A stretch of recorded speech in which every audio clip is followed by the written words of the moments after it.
Hello friends, just open your menu, then select WhatsApp, then click on I button. You can see here information, application information button. Then you will get this page, and you can see here there is multiple options.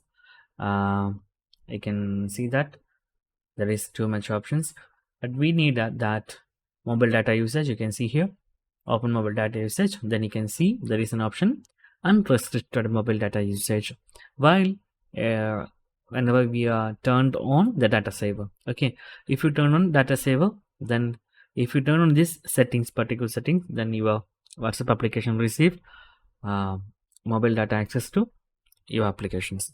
So whenever you are using data saver, you can enable this for only for WhatsApp for getting some data saved. Okay, and whenever you turn on that, it will be reduce maximum applications data usage, and it is only on some kind of system applications. So that's guys very simple tutorial, and if you need any kind of Android or iPhone tutorial, just comment below. I will post my replies as video so I can easily watch and understand it. And if you enjoy this video, please like, comment, share and subscribe our channel for getting more videos like this.